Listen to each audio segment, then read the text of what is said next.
Hello student, अपने YouTube channel JCD classes में आपका स्वागत है। आज की इस वीडियो पर लेकर के आ चुके हैं त्रैमासिक परीक्षा 2023-24 का कक्षा 12वीं का इतिहास सब्जेक्ट का ये सेट ए है। इतिहास का सेट ए है और सेट बी भी मैं आपको प्रोवाइड करा दूंगा। यदि आपको 80 में से 80 चाहिए अंक पूरे में से पूरे, तो आप वीडियो के लास्ट तक बने रहिएगा और जितने भी मैं क्वेश्चन आपको प्रोवाइड करा रहा हूँ सभी के सभी क्वेश्चनों को अच्छे से तैयार कर लेना, ठीक। और ये प्यारे बच्चों रियल पेपर है। क्या है? रियल पेपर है, एकदम ओरिजिनल पेपर, ठीक। और इस वीडियो को जितना हो सके अपने दोस्तों में शेयर कर देना और जितने भी ग्रुप हो सब में शेयर कर देना। एकदम ओरिजिनल पेपर आपको प्रोवाइड कराने वाला हूँ।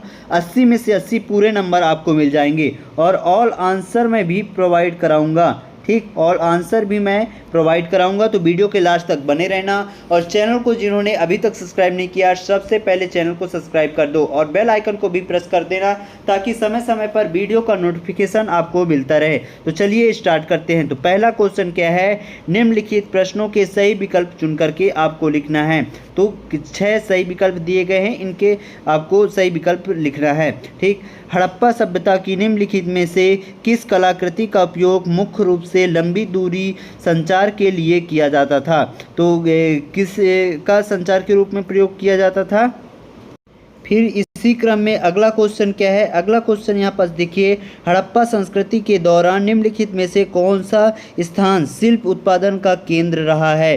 तो इसका आपको आंसर वीडियो के लास्ट पर प्रोवाइड कराए जाएंगे। अभी मैं क्वेश्चन आपको बताते जा रहा हूँ। फिर निम्नलिखित में से किस बौद्ध स्तूप को भोपाल के शासकों द्वारा प्रदान की गई धनराशि से संरक्षित किया गया था, ठीक।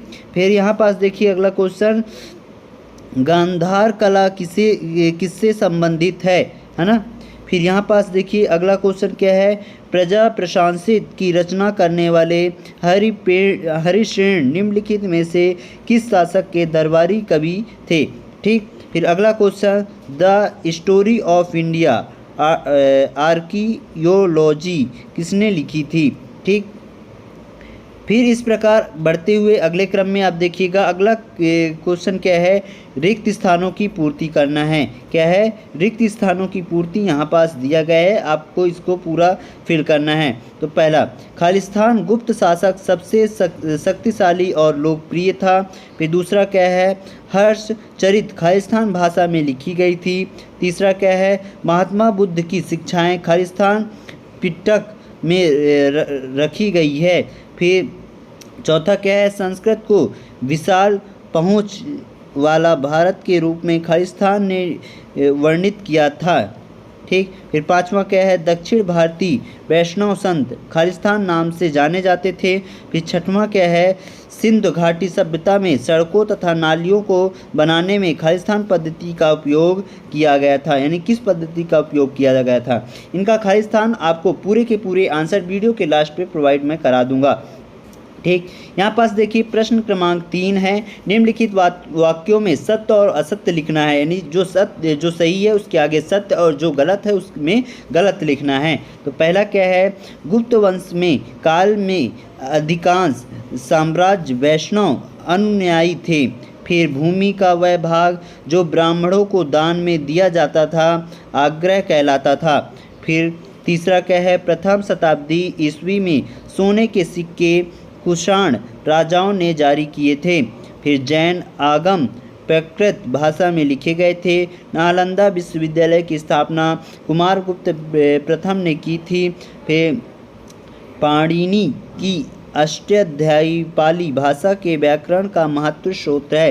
तो इसके आंसर मैं भी आपको लास्ट में प्रोवाइड कराऊंगा। क्वेश्चन क्रमांक 7 चौथा देख सकते हैं, 7 नंबर का है। 7 सही जोड़ी है, इनको सही क्रम में आपको मिलाना है। तो इसका भी आंसर मैं वीडियो के लास्ट पे प्रोवाइड करा दूंगा। यहाँ पास आप देखिए क्वेश्चन क्रमांक 5वां क्या कह रहा है? निम्नलिखित प्रश्नों के उत्तर एक शब्द में आपको लिखना है।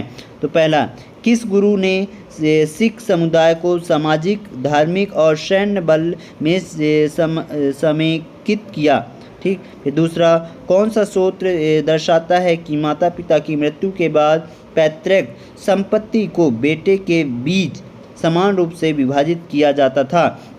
फिर तीसरा क्या है? निम्नलिखित में से किस यात्री को मुहम्मद बिन तुगलक ने दिल्ली का काजी का न्यायाधीश नियुक्त किया था। ठीक। फिर चौथा क्या है, सुदर्शन झील का जीर्णोद्धार किसने करवाया था। फिर पांचवा, मृतकटिकम नामक नाटक के रचनाकार कौन थे। फिर छठवां क्या है, भीलसा टोपस नामक पुस्तक के लेखक कौन थे।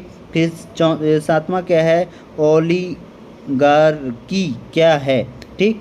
फिर अगले क्रम में यहाँ पास आप देख सकते हैं क्वेश्चन क्रमांक छठवां, फायांश क्या है, ये कहाँ मिलते हैं। और इसके अथवा में क्या है, सिंधु सभ्यता एक नगरीय सभ्यता थी, कोई दो बिंदु लिखिए, इसके बारे में कोई दो बिंदु बताना है। फिर क्वेश्चन क्रमांक सातवां, किन्हीं दो विकसित हड़प्पा पुरा स्थलों का उद्देश्य लिखिए।